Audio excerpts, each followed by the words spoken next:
Hai semua, kali ni jom kita tengok cara paling senang nak rekodkan semua aktiviti latihan dan kursus anda dalam HRMS 2.0. Ini panduan ringkas, mudah dan terus kepada apa yang anda perlu tahu. Cuba bayangkan anda baru je habis kursus penuh dengan idea dan semangat baru. Tapi bila balik pejabat, anda tenung sijil tu dan terfikir, macam mana nak rekod benda ni secara rasmi ya? Jangan risau sebab itulah kita akan bincangkan perkara ni hari ni. Paparan dashboard HRMIS ni kita semua dah cukup kenal kan? Selalu kita guna untuk mohon cuti atau semak slip gaji. Tapi sebenarnya, ia lebih dari itu. Inilah platform utama untuk pastikan setiap jam yang anda laburkan untuk belajar tu diiktiraf. Ia adalah kunci untuk pembangunan kerjaya anda. Okey, jom kita mula. Tapi sebelum kita terus klik butang sana-sini, penting untuk kita faham dulu apa sebenarnya PPK ni. Apa benda 3 huruf ni? PPK ni adalah singkatan untuk Program Pembangunan Kompetensi. Senang cerita, inilah rumah rasmi untuk semua rekod pembelajaran anda dalam HRMIS. Di sinilah sebagai seorang pemilik kompetensi, iaitu anda sendiri, boleh daftarkan semua aktiviti latihan yang anda dah hadiri. Tak kiralah kursus formal, bengkel atau sesi taklimat. Sekarang, kita dah sampai ke bahagian yang paling praktikal. Bahagian yang ditunggu-tunggu. Jom kita lihat langkah demi langkah macam mana sebenarnya nak buat permohonan baru untuk rekodkan aktiviti latihan anda tu. Okey, anggap je ini macam peta perjalanan kita dalam sistem HRMIS. Mula dari dashboard, kita akan ke modul pembangunan, kemudian masuk ke program pembangunan kompetensi, terus ke permohonan dan akhir sekali klik pemilik kompetensi. Nampak macam banyak klik kan? Tapi jangan risau, laluannya sangat lulus dan mudah. Jom kita buat sama-sama. Baiklah, kita mulakan dari paparan utama HRMIS yang biasa kita tengok ni. Sasaran pertama kita, modul pembangunan. Nampak je ikon tu? Terus klik. Lepas dah klik pembangunan, skrin baru akan muncul. Sekarang, cari dan klik pada program pembangunan kompetensi. Dari situ, pandangan kita alih ke menu di sebelah kiri. Cari ikon fungsi, klik, kemudian gerakkan tertikus ke permohonan program pembangunan kompetensi dan akhir sekali klik pemilik kompetensi. Dah siap satu fasa. Okey, langkah ni sangat-sangat penting. Jadi tolong beri perhatian ya. Pastikan anda berada di tab yang betul. Bukan tab lain, tapi tab program pembangunan kompetensi yang telah dihadiri. Bila dah pasti, nampak tak butang besar warna biru permohonan baru tu? Klik butang tu untuk kita mulakan proses. Selepas tu, sistem akan bagi anda 3 pilihan kategori. Yang pertama, kursus latihan. Ini untuk program-program yang lebih formal.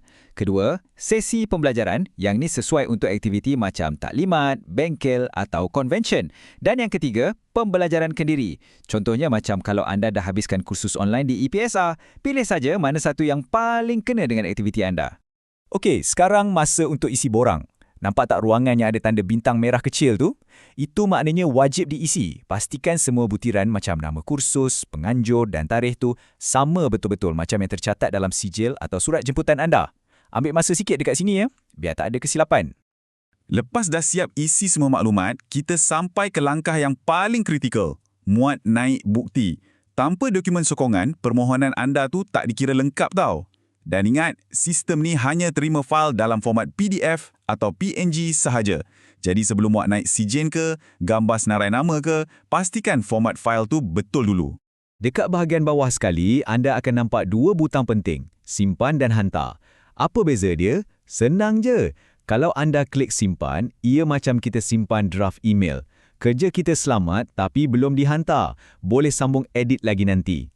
Tapi, bila anda dah betul-betul yakin semua maklumat dan dokumen dah lengkap, barulah tekan butang hantar. Ingat, lepas dah hantar, permohonan tu terus pergi ke penyelia dan anda dah tak boleh nak edit apa-apa lagi. Okey, anda dah pun tekan hantar. Tahniah, tugasan di pihak anda dah selesai buat masa ni. Tapi, prosesnya tak berhenti di situ. Apa jadi lepas ni? Jom kita intai sekejap apa yang berlaku di sebelah pihak penyelia pula.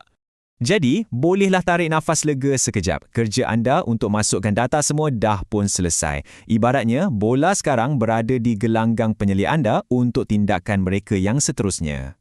Macam mana penyilik kita tahu ada permohonan baru? Mudah sahaja. Sistem HRMIS akan hantar notifikasi secara automatik terus ke peti pesanan dalam akaun HRMS penyelia anda. Notifikasi itu akan maklumkan yang ada permohonan PPK daripada anda yang memerlukan pengesahan mereka. Jadi apa yang penyelia akan buat? Tugas mereka adalah untuk buka permohonan anda dan buat semakan silang. Mereka akan bandingkan maklumat yang anda type dengan bukti yang anda lampirkan. Kiranya mereka nak pastikan semua maklumat itu tepat dan sahih sebelum mereka tekan butang sahkan. Sambil-sambil tunggu kelulusan tu, anda tak perlulah duduk tertanya-tanya apa status permohonan. Sistem HRMS ni membolehkan anda jejak sendiri perkembangannya. Jom saya tunjukkan caranya. Di laman utama PPK, anda boleh nampak status terkini permohonan anda. Kalau tulis draft, maksudnya anda belum hantar lagi. Kalau untuk pengesahan, ia tengah menunggu di pihak penyelia. Bila nampak diluluskan, inilah berita baik yang kita nanti-nantikan. Tapi, kalau statusnya di-query atau tidak diluluskan, maknanya penyelia pulangkan semula untuk anda betulkan sesuatu, cepat-cepat semak dan hantar balik.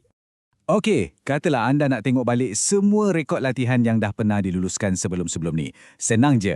Pergi balik ke halaman program pembangunan kompetensi, klik semula menu fungsi, tapi kali ni cari paparan rekod pemilik kompetensi dan kemudian klik pemilik kompetensi. Dan di sinilah ada satu fungsi yang sangat-sangat berguna.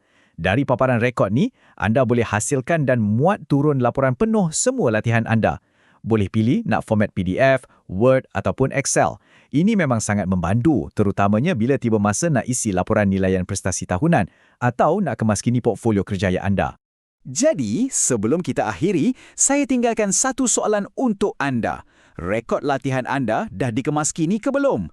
Jangan biarkan usaha dan masa yang anda laburkan untuk berkursus tu tak direkodkan. Ingat, pembangunan kejayaan anda ada di tangan anda sendiri. Dan langkah pertamanya adalah dengan memastikan rekod anda sentiasa lengkap dan terkini.